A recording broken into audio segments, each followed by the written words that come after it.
Brandon. Today I'm going to take this hour to show you all about my favorite tool to use, FL Studio. I've been a music producer for the greater part of about a decade now, and today we're going to show you how you can make your own music from scratch using your own computer. So whether you're a DJ looking to see how your tracks are made, or if you're completely new to the music scene at large, hopefully this can give you some insight on just one of the ways that you can make music in 2020. So, before we begin, I want to give some quick shout-outs to Dance Music Initiative and the Make Music Alliance for making today possible, as well as Dilated Recordings for allowing me to use their streaming space and setup. I appreciate it. Thank you so much. Okay, so let's begin with a big primer on music production at large. So, music producers can, in a way, be compared to directors of films, in that they have a hand in a lot of the creative steps that go into making their work of art. In the past, they have done such things as equip themselves with advanced studio setups, microphones, mixing consoles, soundproofed rooms, etc. They would invite musicians and bands to come in to make their art, to record them, maybe mix it a little bit. Nowadays, though, anyone can be a music producer, and all you need is a computer and a special piece of software that we call a digital audio workstation, DAW, DAW, etc., etc. FL Studio is but one of many pictured here on the far right. I'll let some of our nerdier viewers identify the first two. Let's see. So, why would you use FL Studio versus other DAWs, versus other of the many tools out there for you to make music? Well, I made a little list for you all.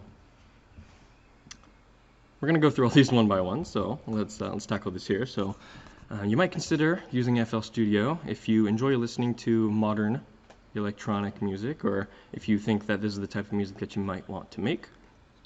The reason behind this being that these genres of music are generally pattern-based, and we're going to get to this in just a moment, but these types of music involve lots of repeating sounds that happen over and over and over again, and FL Studio has a very pattern-based workflow.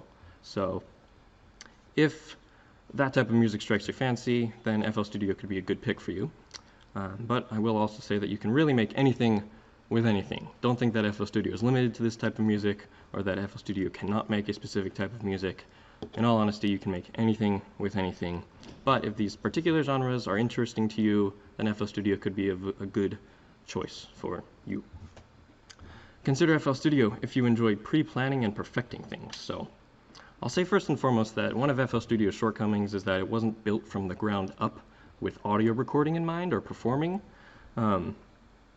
So for some folks that could be a bit of a turnoff, but a good benefit of that is that you don't actually need to know how to play any instrument to use FL Studio well. You can just use your mouse and you can click and you can make things as perfect or as imperfect as you want, just using your mouse pointer and just click around. Also, I'm not very good at playing many instruments, so this session won't cover recording of any kind. If you're looking for that, my apologies. Consider FL Studio if you enjoy customizing or creating your own workspace.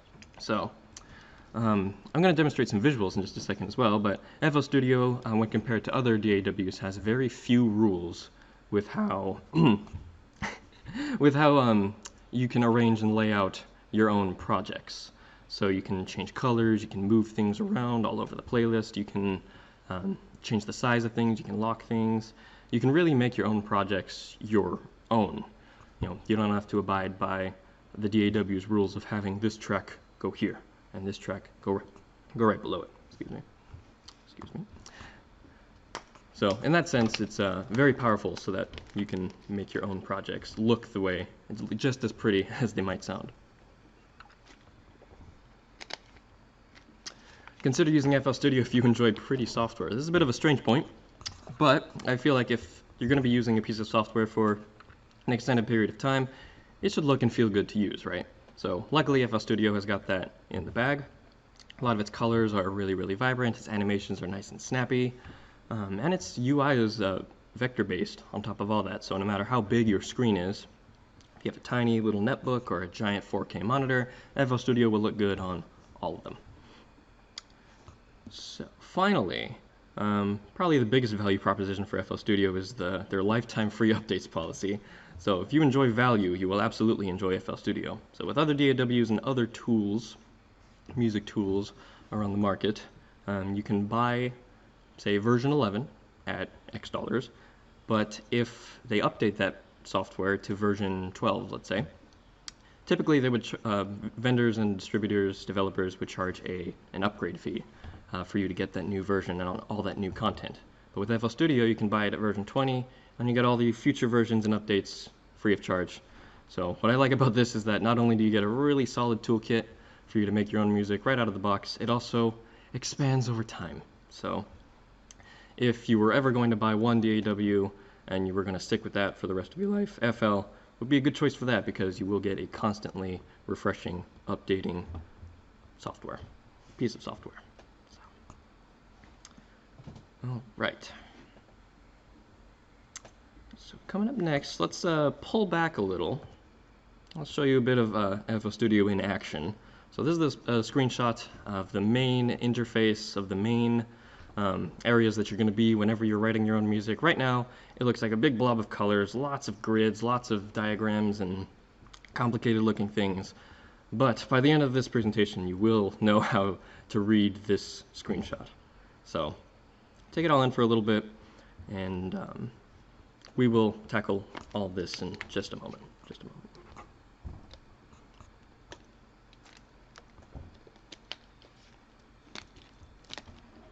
Okay, so now let's move on. So we're going to pull back a little from DAW and FL land, and we're going to talk about just generally one way that we can write a song. So you remember me saying that a lot of modern electronic music is made with patterns, right? So we can consider a lot of these songs as made up of patterns that repeat. For instance, a drum beat that plays a steady drum beat over a period of time. Could be a melody line that plays some kind of arpeggio or chord or something. Could be a bass line that's laying down a groove and you want that groove to go on for a long time and it just repeats. All these are types of patterns that music can be made out of. These patterns are then arranged in a special way that allows for things like build-ups, drops, intros, outros, verses, choruses, all of these bigger songwriting structures are made out of smaller patterns that loop. And a combination of patterns that loop can create a special mood that you can put in a song. And then finally, at the end of it all, the whole thing gets polished up and made perfect in very subtle ways. This is most often called the mixing process. So these three key steps of building your patterns, arranging your patterns, and making it all sound good are perfectly represented with FL Studio's three main environments here, namely the channel rack, the playlist, and the mixer. And we will go over them all one at a time, so let's begin with the channel rack. So the channel rack is going to be typically your first stop to making your song.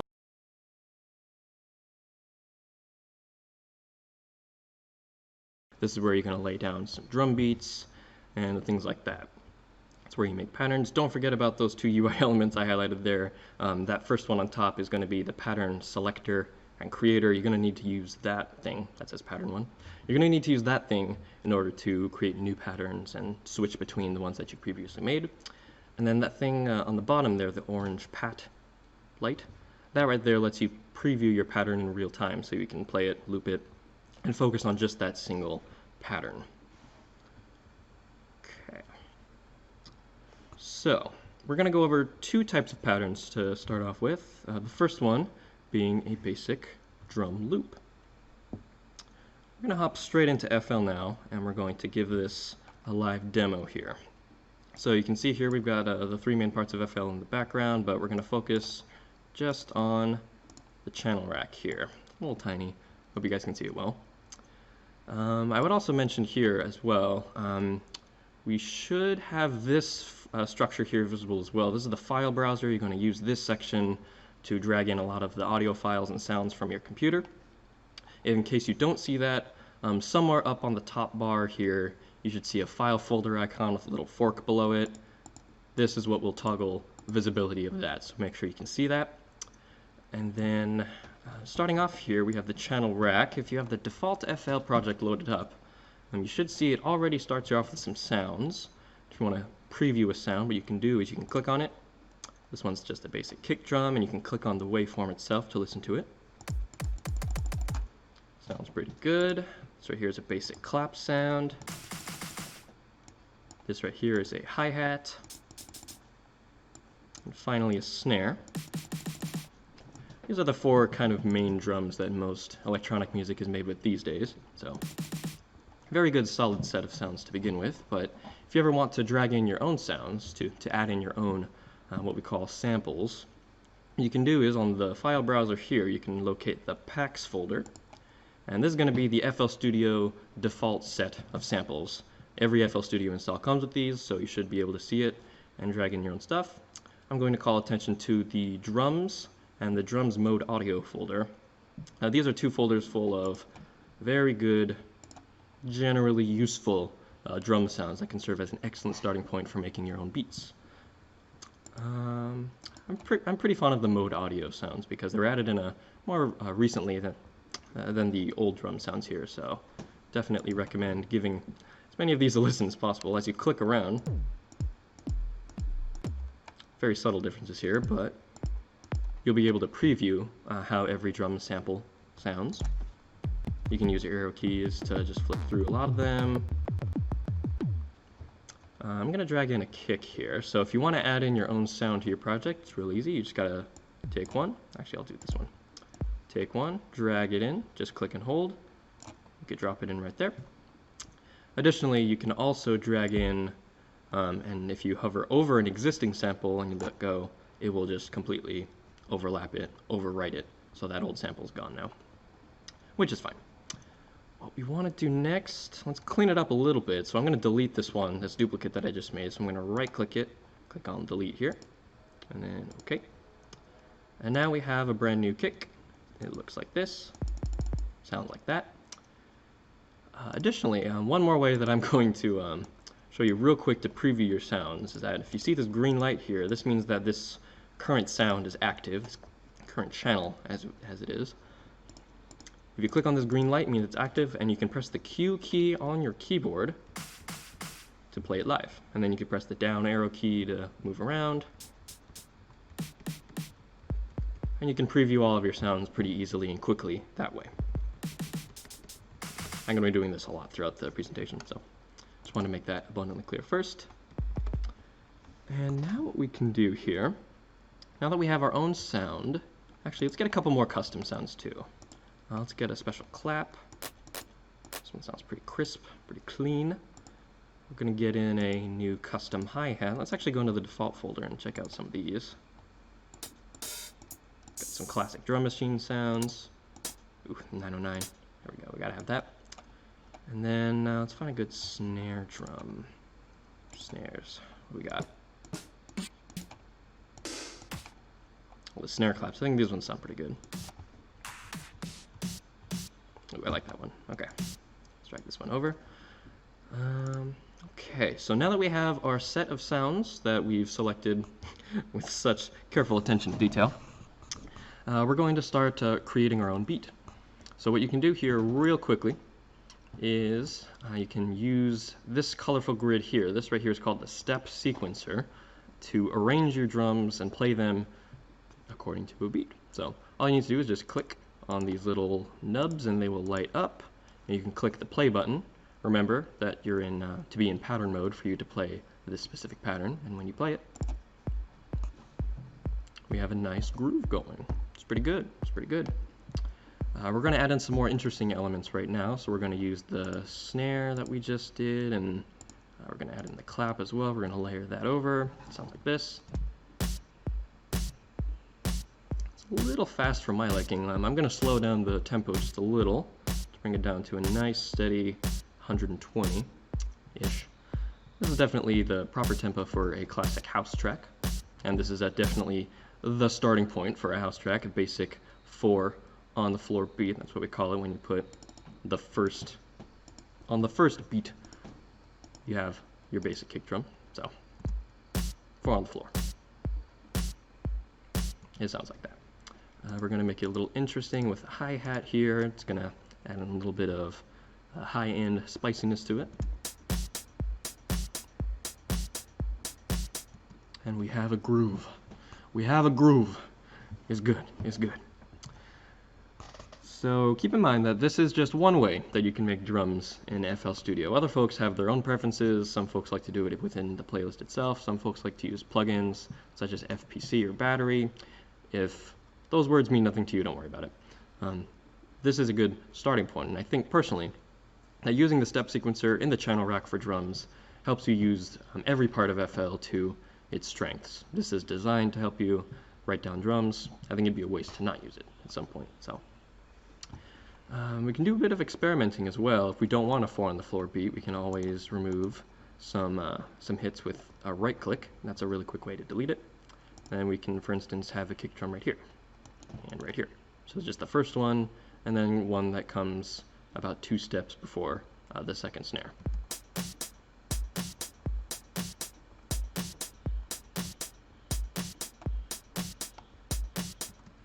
If we speed it up, actually, let me just show you real quick. This is exactly the formula for making a drum and bass type beat. Maybe if I remove the hi-hats.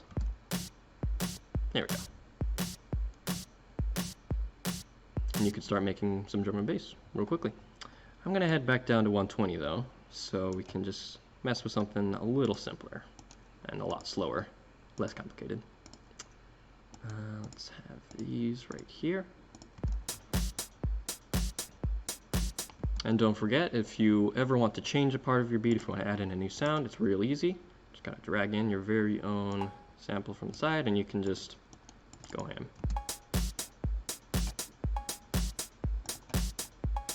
Good stuff, good stuff. And all that is located within the packs folder. You can, of course, customize it to add in your own sounds, but that goes a bit beyond the scope of this presentation. And if you'd like to learn more about that, then feel free to drop a comment and we can talk about that at the end if we got time.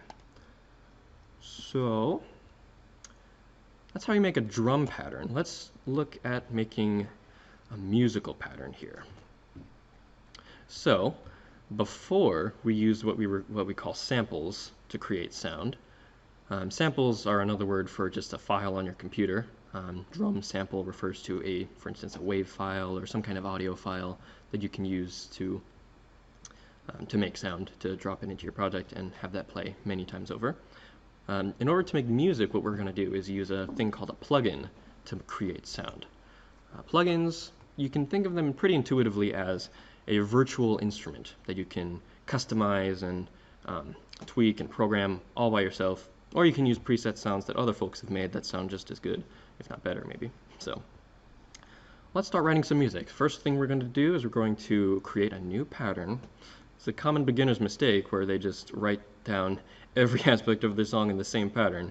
It's really easy to do that, but in the long run that will make things very disorganized and you're going to have to spend some time to splice apart this giant bloated pattern.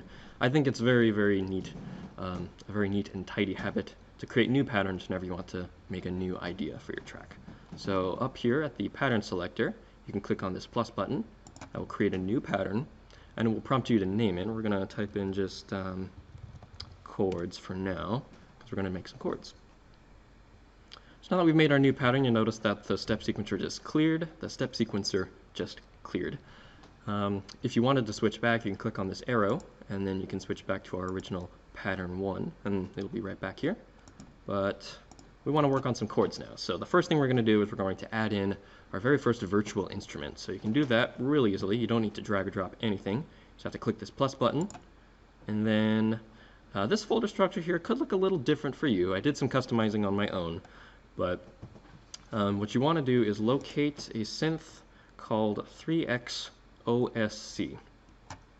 It could be in the synth folder, it could be elsewhere in the structure. I suggest you explore, get familiar with how this is laid out, and as with the file structure, we can go over how to customize this later if there's interest. So for now, I'm going to add in a 3X OSC. is going to be our very first instrument. It doesn't look like much. It looks like the console of a spaceship, if anything, but rest assured this is a musical instrument. So remember how I said that you can press Q on in the channel rack to preview your samples, right?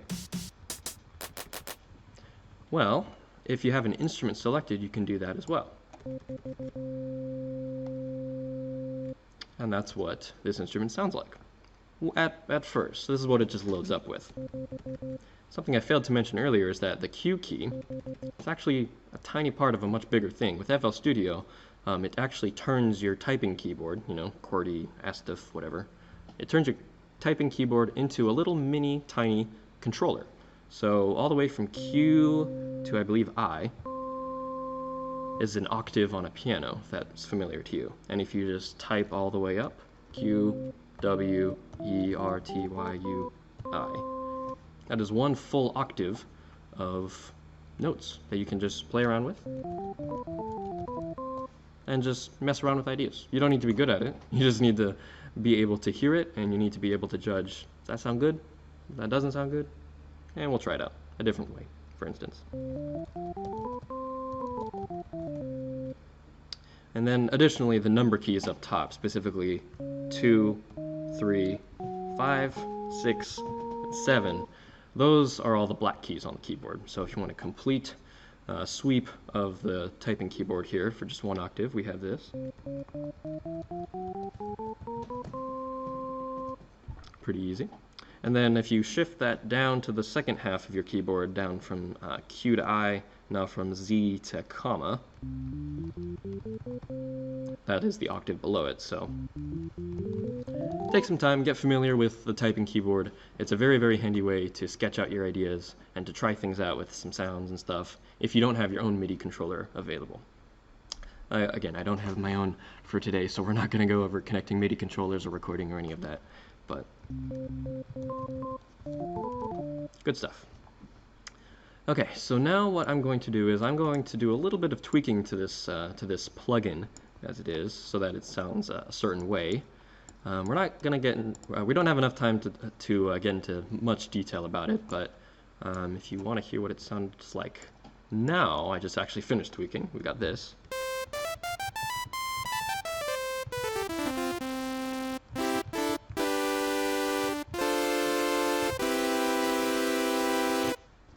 So now we have what's called a saw wave, a waveform that looks like the teeth of a saw. Very cool. So we're going to do some really, really basic stuff with this simple sound here. That's as far as we're going to go for programming synth patches. So now that we have the sound that we want, we can write our actual music by right-clicking our instrument and clicking on piano roll. This is another pretty big part of FL Studio, but I like to lump it in with the channel rack because it contributes a lot to the process of writing your music. It's all tied into the channel rack, so I tend to group them together like that. And this is going to be where you're going to be employing, this is going to be where you will employ your music theory knowledge. So you can write down chords, melodies, using knowledge of scales and things like that. All of that is a bit beyond this workshop as well. I don't know too much of it myself, but for the purposes of this presentation, we're just going to make something real simple. So this giant grid is laid out in a pretty comparable way to the step sequencer, where these first 4 bars here correspond to these first 4 bars here. You'll notice that it's completely orange here. Just like the first half. It will line up a little bit here. So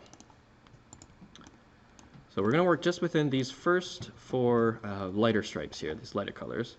And if you click play, we can actually hear we have music. Excuse me, I misspoke. It is just the first bar of these 4 bars. So just this much right here. Yeah, this is what equates to this amount of time in the step sequencer. Okay. So let's not make that a slide note. We're going to have a little note right there. We're going to have a note right here. This seems good. And I'm just going to throw down some chords here just for demonstrations purposes. There are plenty of really good music production, or that is, music theory tutorials on YouTube. Lots of good music production tutorials on there as well. But if you'd like to learn music theory, that would definitely be the term to search for if you're interested in what I'm doing here in the piano roll. So we're going to do something like, yeah, this is actually probably fine. Let's go play and hear how it sounds. Okay. Okay. We've got some basic chords now. This is what we call a minor chord here. I actually want to do something like this. I think if you change it this way, it changes the swingy kind of style of it. Just a little bit. Let's hear how it sounds. I think I want it over here, actually. There we go.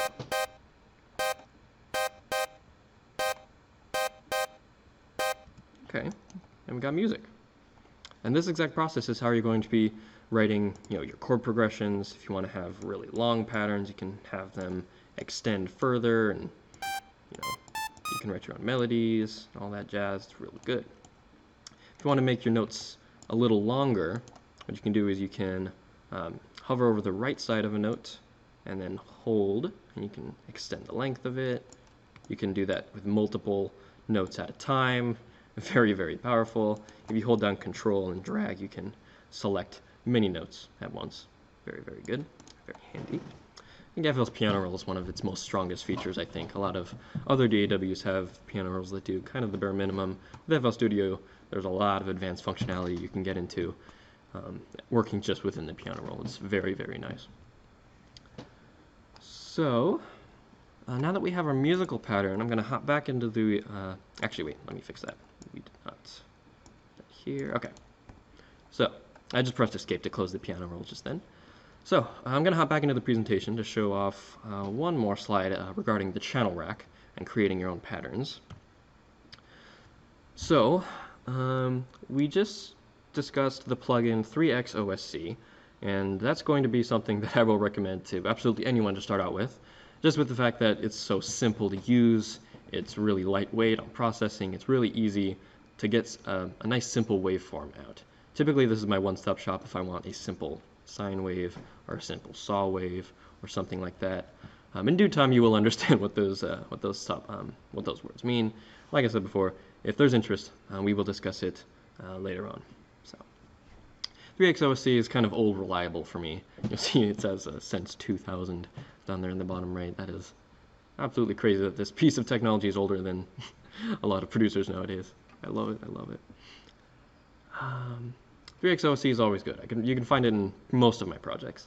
But then also we have a new plugin that ImageLine, the developers of FL Studio, added in a fairly recent update. It's called Flex.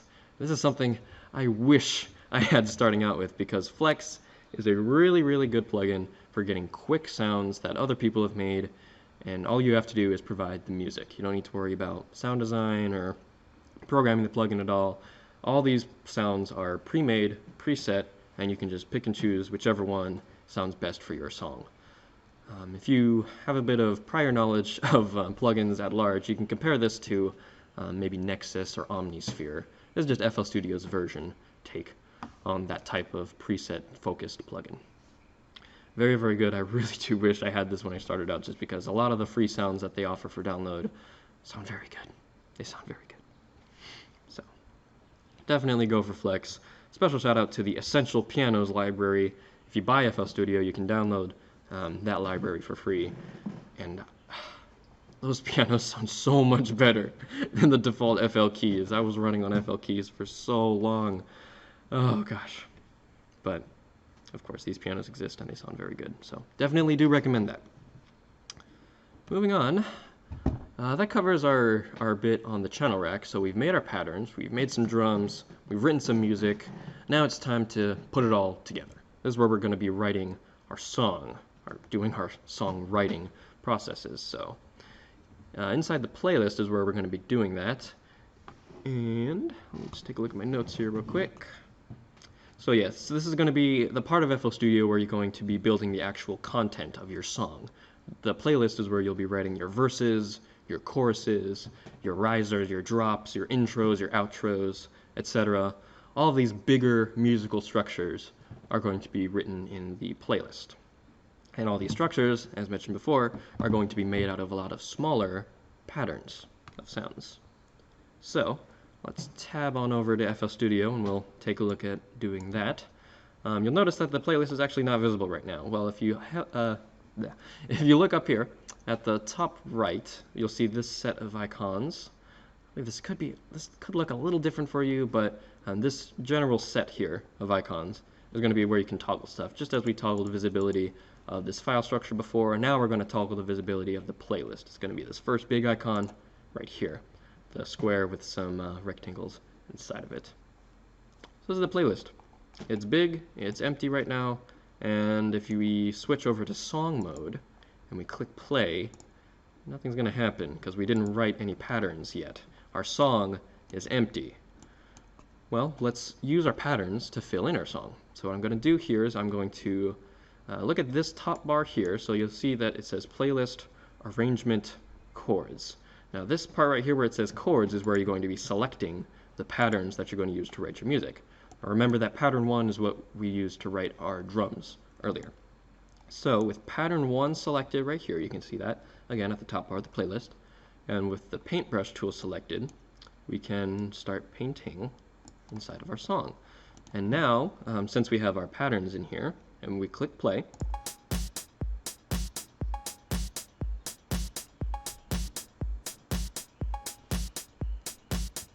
we have officially audio. If we decided to save and export our song right now, it would be about, let's say 16-ish seconds long, and it would be this very basic beat. Let's see here. You can do special things in the playlist as well. I'm going to zoom in real quick just to show you how you can edit patterns in the playlist if you'd like. So if you wanted to have a bar where the beat kind of pauses for it to drop in right at the next bar right here, you can do that real quickly in the playlist. You don't need to edit the pattern at all. This does not change the underlying pattern. Just for this specific part, for this specific instance of the pattern, it cut it a little short. So you can do that in all sorts of creative ways to create some kind of interest within these looping structures here. Special attention goes to the slice tool, so that you can just slice things real quickly, real easily. Switch back to the paint tool. Just like with the step sequencer, if you right click, you can delete parts of it. But I'm just going to have this pattern play out for a little here. And why not? We're going to zero in on this pattern, and let's do some fancy tweaking here. If you hold down shift with the slice tool, it will snap to a vertical slice, and it will be perfectly in time. Very, very handy. I'm going to go back to the paint tool and just delete these so that we have a little bit of a fill here. A very simple fill, nothing that we wrote with toms or any fancy drum programming, but just a very basic way to create some interest at the end of this bar. Okay, and it did cut itself short here, but we're going to write some music. We're going to lay down our music very, very soon, so don't worry about this empty space here cutting it off. So, coming up next then is going to be the music, as I mentioned. So we're going to make sure to select our chords pattern that we just wrote, and then let's say, I don't know, let's introduce them right here. I'm just going to paint those all in. And now if we play it from the beginning, you'll hear that we have just our first beat here as an intro, but then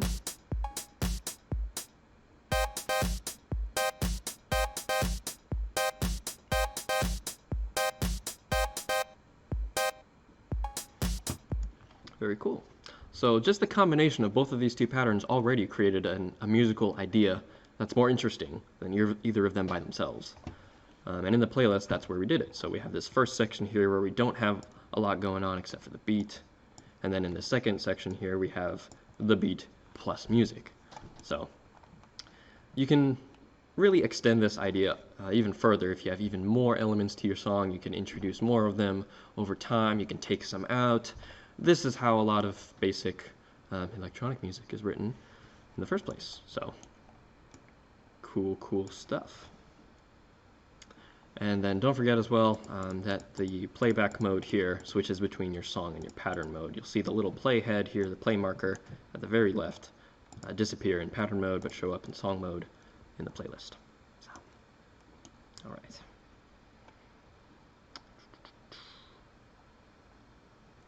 Okay, so back to the presentation. I'm going to give one little footnote here for the playlist as well. So something fancy that you can do, just a little bit fancier, is that you can actually drag in audio samples or audio clips. You can use those terms interchangeably. You can use audio samples directly in the playlist. They don't have to be connected to the channel rack at all. This is very handy for some things like risers or reverse cymbals or downlifters. Those types of sounds I think are very intuitive to see rather than plan out inside the channel rack or inside the step sequencer. It could be difficult to determine the timing if you put them in their own pattern. So for instance, let's take riser sine field here. Let's actually make the song a little longer. We can do that really easily. Just like with the piano where you can hold down Control and then left click, and then you can select and move many structures at a time. And then I'm going to paste in more drums here, and then more chords here. And then I'm actually going to move this fill over here. Yeah, let's do a bit of rearranging. Here. I want the fill to show up right before the music comes in. I want a steady beat to introduce the song.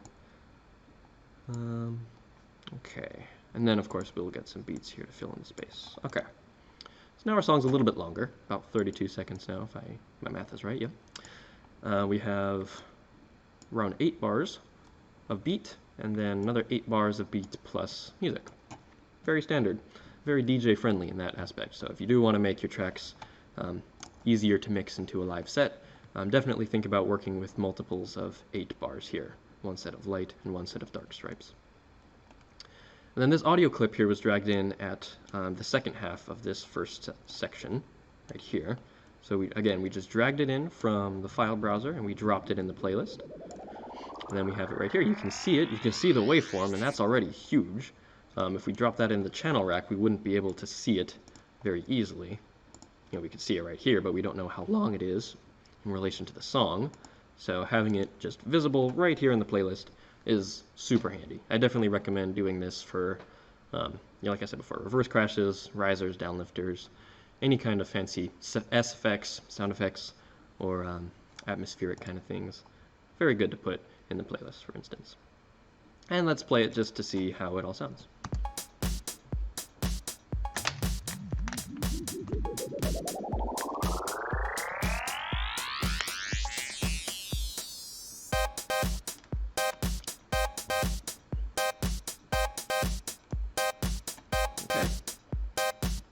And that's how it be. That's how it be. You can experiment with, of course, all these different types of risers. You can layer them all together. There's no restriction really to how much you can add into FL Studio. Just limited to what your computer can handle, I believe.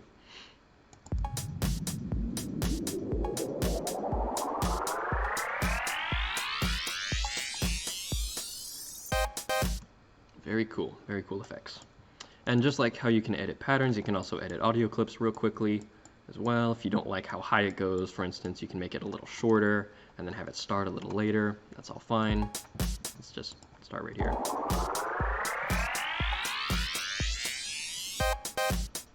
Cool. I think I like how that sounds a little bit better, so we'll keep it like that.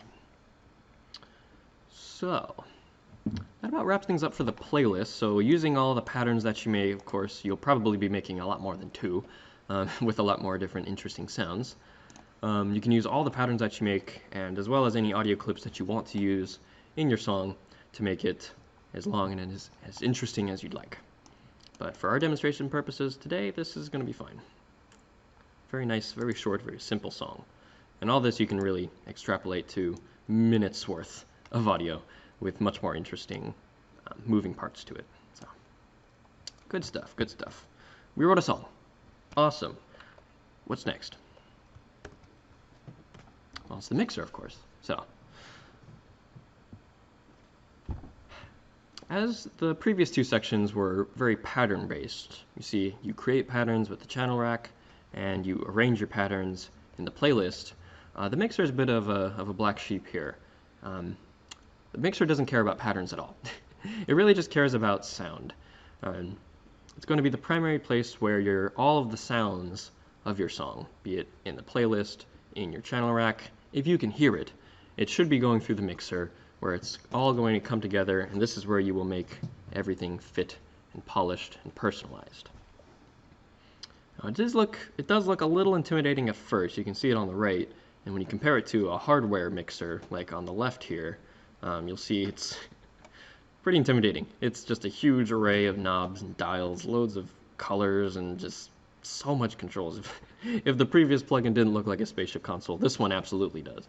But rest assured, it is actually very easy to read once we get the hang of reading just one of these structures. We'll go over that very, very soon. Let's see here. So every sound that you use in your project, be it a drum sample, audio sample, vocals, etc., a plugin even, that also counts. Every single sound that you use in your project can be assigned to what we call a mixer track, or mixer insert, or mixer channel track insert, etc. Yeah, all of these mean the same thing basically. And these are where you can tweak some settings regarding your sound, just some really quick controls to make it sound a little bit better in your mix, and then also you can customize that sound with 10 special slots for effects. I'm going to hop back into FL to show off what exactly that looks like. So just like before, we don't see it. We can use this icon up here. It looks like a little tiny mixer here with some 2 vertical sliders to make it show up. This is the mixer. I'm actually going to make it a bit bigger for our presentation's sake, because you can do that. It's great. And this is it. This is going to be the mixer.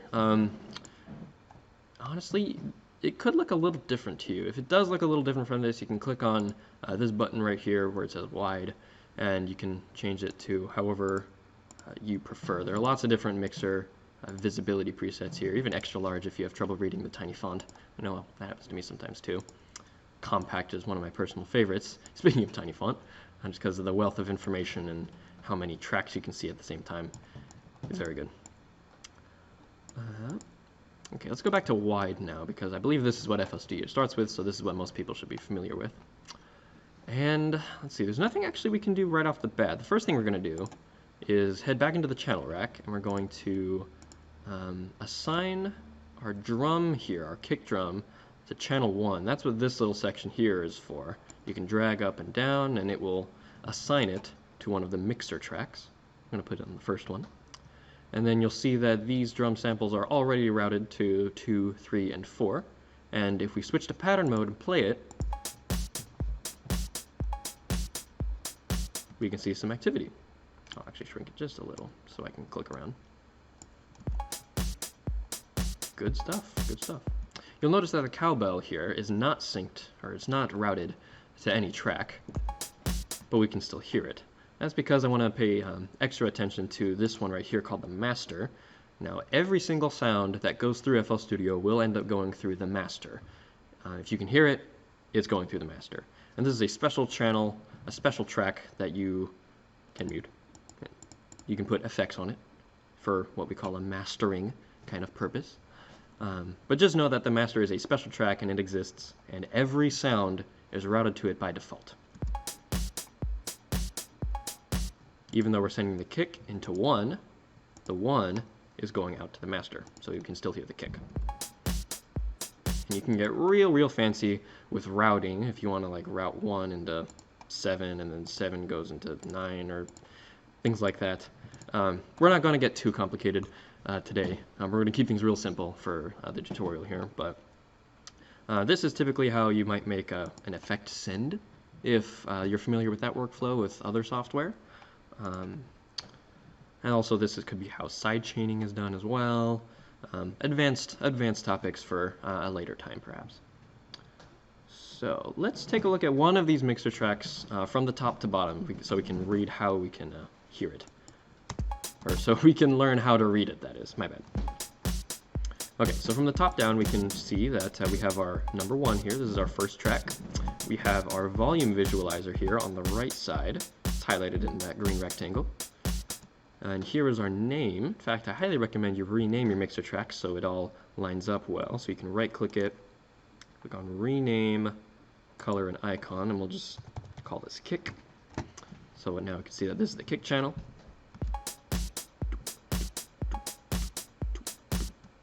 We can use this button here to mute it, so we don't hear the kick now, or we can right-click it to solo it, so we only hear it. Notice that the cowbell is still playing because the cowbell is not routed to any mixer track, so it does not get muted. If we were to route it to, say, number 5, now it's muted. And we can only hear the kick because we're in pattern mode, and the kick is the only sound that's playing, that's running through the mixer, and it's the only one active. You can right-click it again to give you the full effect, to unsolo it. Okay, so we have our mute solo button. Here we have our panning control, so you can shift the balance of the sound to either the left or right channel, left or right speaker. Again, I'm going to solo it so it's more obvious. You may hear this effect be more pronounced if you're listening with headphones or a good speaker setup, so we're going to mess with panning now. Here it's just coming out of the left, and if we turn it to the right, it's only coming out of the right. Pretty cool. Pretty cool. We got some advanced controls here on the side. We're not going to talk about that, but this big knob here is going to be very important. This is going to be your primary volume control for this specific sound. So for the kick, we turn this down. It's going to be quiet. Very quiet. And essentially muted here. But we can also make it just a little bit louder if we want. I tend to keep it at around the maximum here, the default. You can middle click to reset any control to its default state in FL Studio. So I like to keep louder things at the default level rather than pushing it all the way up above 100%. I just like to keep it right here at 100. And you will be messing with this a lot. We will talk more about this specific volume slider very soon. But that is essentially how you read a mixer track. And since you know how this one works, now all of the other ones work exactly the same way. It does look intimidating at first just because of the sheer quantity of it all, but once you know how a single one is read, you'll know how all the other ones work. So if you ever visit a studio in person, you can probably ask the engineer what this track is for. They might have tape physically on their console to label it that this is the drum kit, this is this mic, this is the guitar, etc. Here we can just label it and just have fun, all digitally. It's so good. Okay. Now let's talk about, oh yes, I talked about all of this already. Okay, moving on. Let's talk about effect chains. So, as I mentioned before, not only do we have those basic controls in every mixer track, but we also have 10 slots for special effects that we can apply to our incoming sounds to make them more interesting, to personalize them, to make them sound better in relation to other sounds in our song. And we use what we call effect plugins here in order to do that.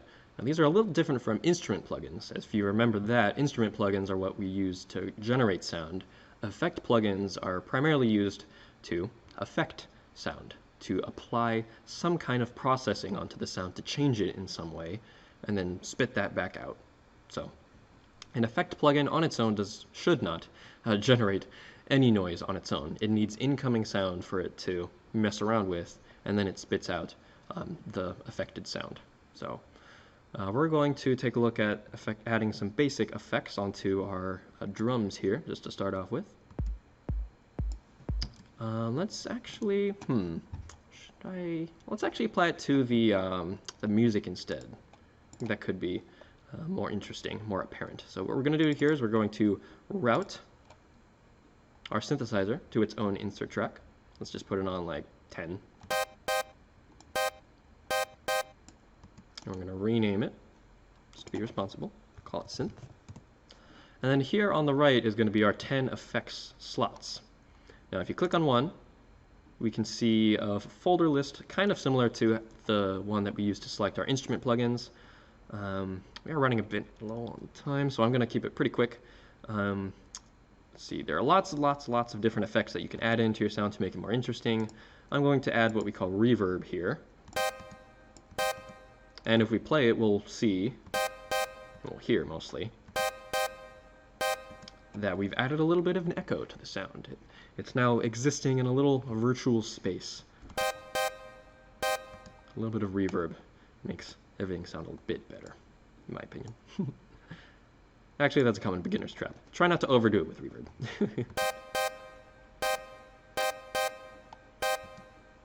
And we have that. Our synth is now being affected by the reverb. We can add more effects too if we want to distort it. We can add in, let's see, where is it? Fruity Wave Shaper. This is a default distortion plugin that FL Studio comes with. You can just drag up on this curve here, and you can really just mangle the sound that way. One of my personal favorite effects. You can use the mouse wheel to move your effects up and down. Something that's very important to note is that these effects go in a series. It goes in this specific order. So the synth will go into the distortion, and then it goes into the reverb. If we switch the two, the reverb will be distorted now. Depending on the effect you want, you may or may not want that. In this case, I think I want the distortion to go before the reverb. So, adjust to taste and explore, experiment, and you will find lots of different flavors just with how you reorder your effect plugins. It's quite powerful, actually. You are limited to just 10. There are a couple hacky ways that I showed off in the slides right here. I'm not really going to go over them in detail because A, we're running out of time, and B, it's a bit beyond the scope of the presentation. So at this point, I'm not sure if we'll have time for questions, but we'll talk about that when we get there. So here are a couple more different types of effects. So I showed off reverb. There's another plugin type, another effect type called delay. It adds kind of a physical echo. If you're ever shouted into a canyon before of some kind, you might remember hearing something like echo, echo, echo, echo. That is a delay versus a reverb, which is more like a spread out spatial kind of echo. A delay provides those concrete repeating sounds. DJs might be familiar with a filter.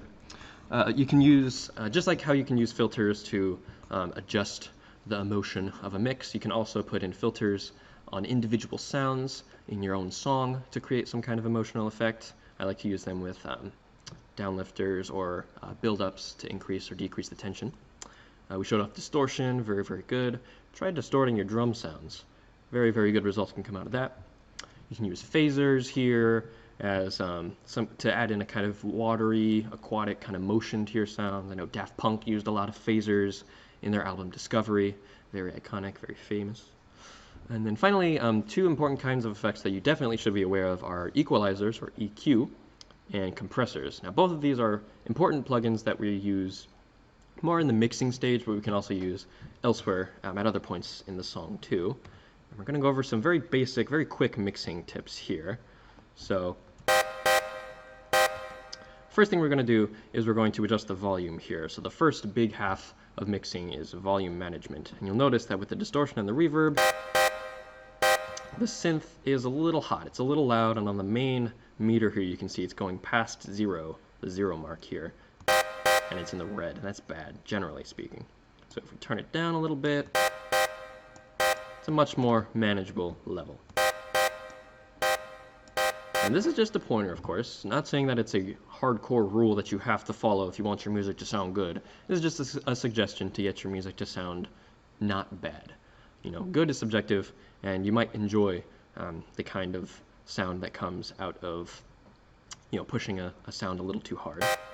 But generally speaking, use your volume sliders here to adjust your levels to put things in the foreground or the background. We're also going to discuss EQ as well, so we're going to add in an EQ plugin. We're running pretty low on time, so I'm going to make this super quick. EQ plugins change how the frequency makeup of your sound is. So if we have a little dip in the kick, let's play it in the context here. You can make it really obvious or really subtle. What I'm going to do is I'm going to add another EQ onto the synth, and we're going to do the opposite of what we just did to the kick. So we have our synth visible. Going to make the middle a little bit more accentuated, and we're going to lower the bass here.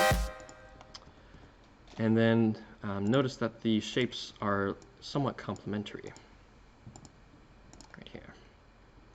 So wherever there's a peak in the kick, there is a cut in the synth, and vice versa. There's a peak in the synth, there's a cut in the kick. Very, very good, quick tip to getting started on how, getting started with a good sounding mix. You would do this.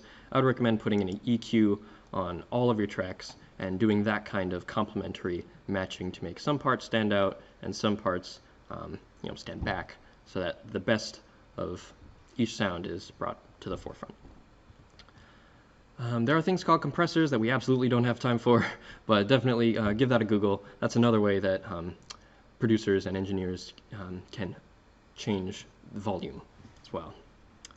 For now, like I said before, make sure your master channel doesn't go too far into the red in context. So with everything playing here, if you look at the master, it is a little loud, so I will make things a little quieter. And now we'll see that we are much better here. We're not hitting 0. So you can see the complementary curves on the right. You can see the volume editing on the left. Again, you do all of this in the mixer, so all these are effects and the main volume controls, so that you can use it to make your sounds even better than they already are. Here's the final picture of FL Studio. We have seen the 3 main structures here, the big playlist in the background, the channel rack on the right-hand side, and the mixer at the bottom right. All of these 3 elements work together in a very harmonious way for you to create your own personal, good-sounding music. So, you can export things. If you click on File, Export, you can turn your playlist, your song, into a file that you can play on your phone, in the car, upload it, etc. All that good stuff. Just wanted to mention that real quick at the end. Finally, thank you so much for watching.